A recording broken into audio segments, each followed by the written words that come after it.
leaving the oats unsifted is the key to this roulade's pleasingly rustic texture. One of the easiest flours to mill at home is oat flour. You can grind it right up from whole grain rolled oats that you can simply pulse in a food processor until finely ground. This will not be the same as fresh milled oats from the grist mill, but they're tasty. They have a mild flavor that works into a variety of baked goods like pancakes, muffins, and the old-fashioned jelly roll that I'm going to show you how to make today. A pinch of salt into 1 cup of the oats, and just grind these up until they're very fine. Just make sure that you keep the little blade that's in here very sharp. So 1/4 cup of this flour should be sprinkled lightly over the parchment paper that has been buttered. First butter the pan, then put in a piece of parchment paper and butter the whole thing. This is going to be a little bit of a crust on your roulade. And this is the typical jelly roll pan, 11 by 17. This will adhere to the butter. And shake it around a little bit just to get over the entire surface there. Done. So now, to make the cake itself, we have to separate 4 eggs large. Put the yolks in this bowl and the whites in this bowl. Break them up first and then mix with 1/4 cup of sugar. It's going to take about 3 minutes to get this into a nice meringue. And this type of cake, by the way, is leavened only by the air beaten into both the whites and then into the yolks. Let that get nice and frothy and about tripled in volume. So these look beautiful. Stiff peaks, glossy. That's exactly what we are looking for. So now remove this bowl, and you can now beat the egg yolks. And once the egg yolks are broken up, add 1/4 cup of sugar slowly, and beat the yolks until they're nice and light and fluffy.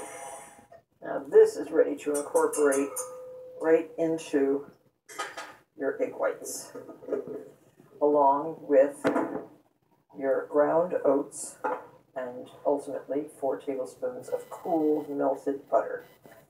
So pour this into your egg whites and try, if you have it, the largest of your rubber scrapers. So fold these. It looks so beautiful. It looks like a lemon custard. And now sprinkle your ground oats right over your fluffy egg whites and egg yolks. And you're mixing, but you're trying not to deflate. And then your butter. So what did Grandma do without electric mixers and without food processors? So here, pour your batter into your pan. You're going to spread it evenly in one nice layer and preheat your oven to 350 degrees. You'll rotate the pan halfway through the baking time. The whole time is about 15 minutes. So now this is what the cake looks like, warm right out of the oven. Sprinkle generously with powdered sugar. Run the sugar through a sieve, as I'm doing, so that it's nice and fine. And I always love the flavor of the confectionery sugar on a roll like this. And now we're going to turn this out onto a towel. You can hold the towel taut, flip it over. You have to do that fast because you want to get that cake out of the pan. There. Oh, thank goodness it came out. So now take it off your parchment. It's very thin cake. And powder again with sugar. The sugar is getting stuck in the sieve. Just use your fingertips, as I'm doing, to push it through. And to make a nice plump cake, roll from the short side. Fold the edge of the towel over and just roll the cake. You'll unroll it when it's cool enough so that you can put the cream inside. So I've whipped 1 cup of heavy cream, and now this is about 1/4 of a cup of berry jam.